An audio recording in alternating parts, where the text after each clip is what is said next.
the DEPED Family Secretary Luistro. Mr. Secretary, you have how many sex and new sex? May I have a show of hands, please?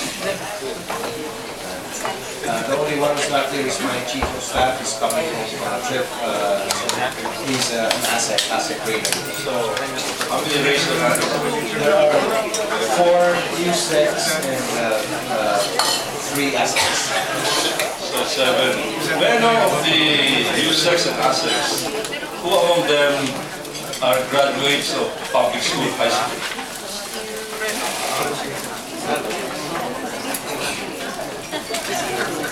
3 out of 7. That's a good number. Of course, you're not a graduate of public school. Mr. Secretary. How about all this staff that you have here? I count about 120 of them. How many are graduates of public school, high school? Probably. So marami po na kami public school graduate dito. Kami graduate of the public school system during high school in Quezon City. Now let's go to your school building program. On page 12 of your presentation, Mr. Secretary, it says here 12.3 billion for 2011 for 11,000 classrooms with seats and sanitation facilities, and this translates to 1.12 million per classroom. 1.12 million per classroom. That's average. I know that it will vary depending on how many floors, but that's the average. But I understand that you have 66,000 classrooms backlog. So if we go by that number, that means that you need to be able to take care of the backlog. You need outright about 66 billion pesos, roughly. Is that correct? That's correct. Thank you. And I noticed, Mr. Secretary, and you have 15,000 additional classrooms per year. So meron pang dagdag, no? That's the figure I got, 15,000. Well, yes, although in the period July 2010 to August 2011, the department has been able to bring that up to 22,000 because a big chunk is rehabilitating old classrooms and retrofitting them to make them. Thank you.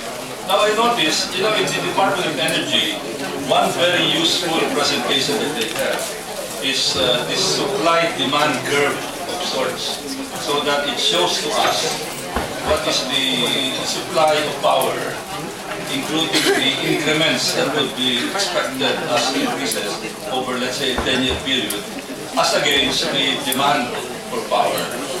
In your case, you need to have the same curve or graph. Do you have that in your as part of your roadmap? We will be able to present something as reliable as a supply and demand graph. Your Honor, maybe in 2 to 3 months' time. The only difficulty of the department now is the supply side in terms of from the department is based on the NSO birth rates.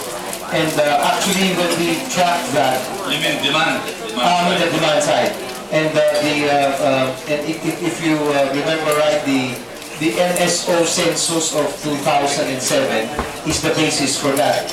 After that, what we do is we just use that basic census and then extrapolate based on the growth rate also provided by NSO. That, I think, in our experience, is not as reliable because, Your Honor, we'll have to be very, very definite in terms of areas and hopefully even by locality, or if we could do it by school. I say we may be able to do this with figures that we can be reliant on in 2 to 3 months because the department really is investing on a learner ID system and a school information system that will allow us to actually look at this and do more long-term planning. So maybe by next year, Your Honor, we'll be happy to present to you our initial data on this and how to map it over 5-10-year periods. Thank you, Mr. Chairman. Mr. Chairman, Madam Chairman, Mr. Secretary, looking at the figures here, 12.3 billion for 11,000 new classrooms. However, per your figures, you need 15,000 additional classrooms per year. If you go by this volume of classrooms per year, instead of a backlog which is decreasing, you will have a backlog that will be increasing because there is a roughly a 4,000 classroom gap per year and increasing. Is that correct? Your Honor, maybe I could refer you to slide 22. I think that would be a better reference to the concerns that you raise.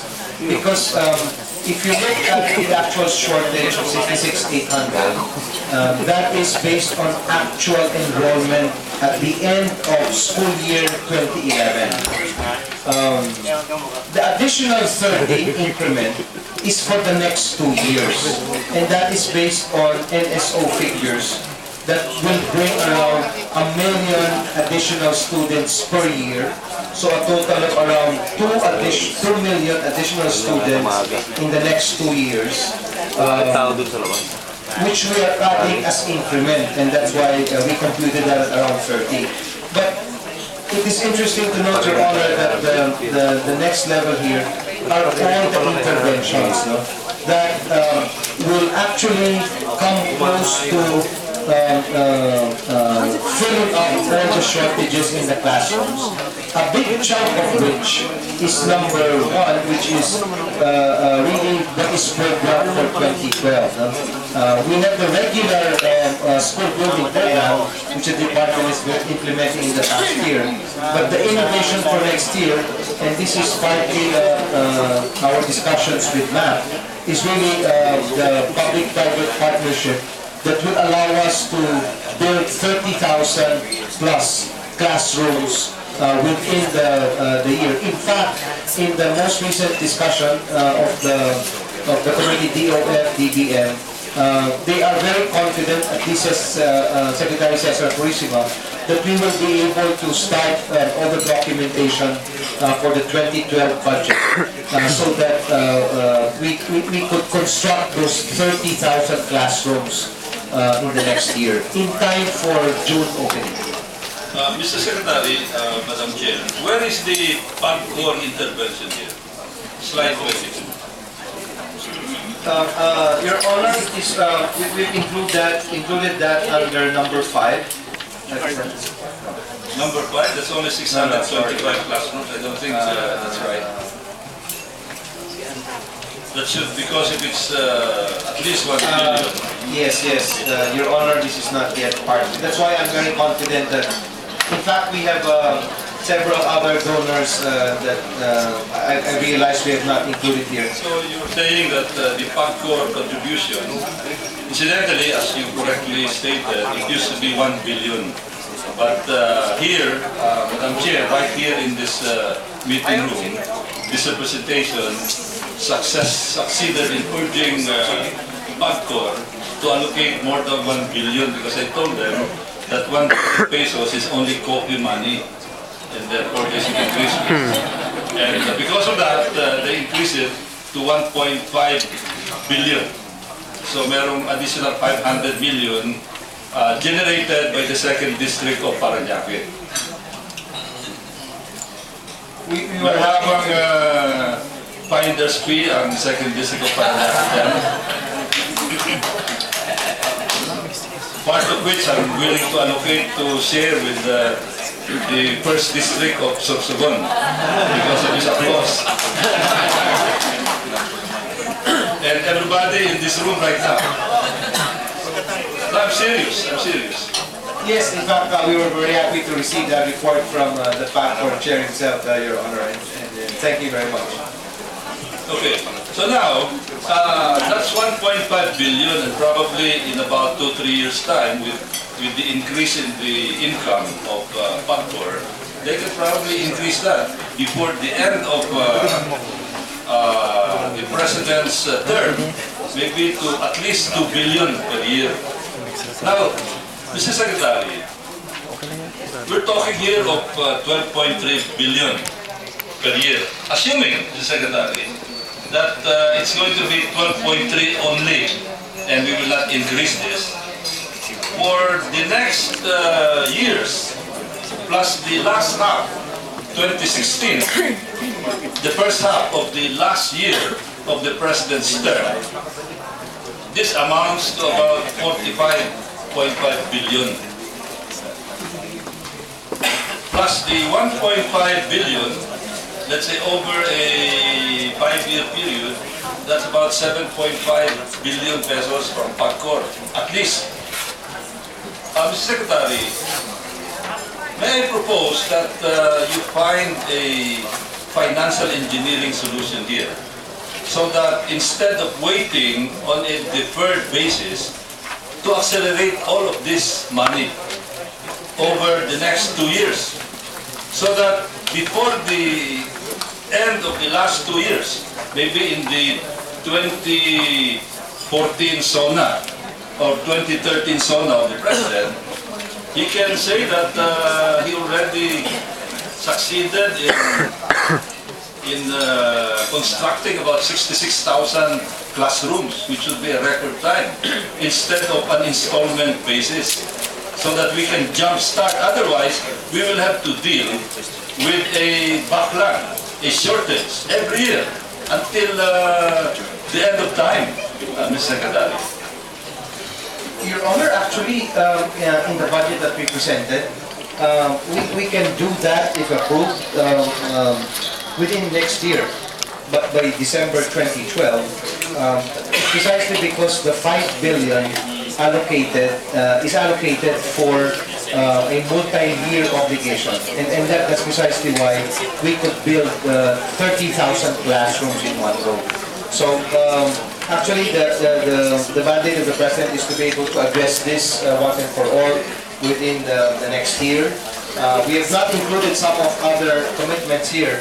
So I'm very confident, and with your support, we want to put this backroom, the shortage of classrooms out of the area by next year, by December 2012. And then we can go full blast on the quality and monitoring quality and bringing in technology to our curriculum.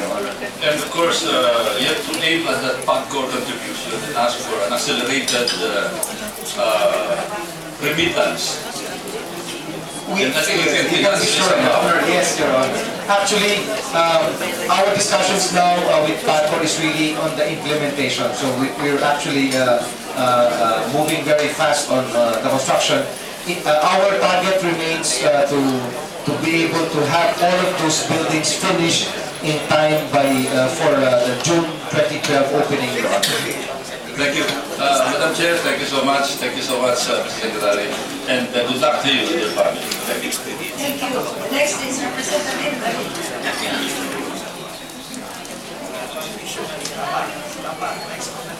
Next is Representative Salvacion.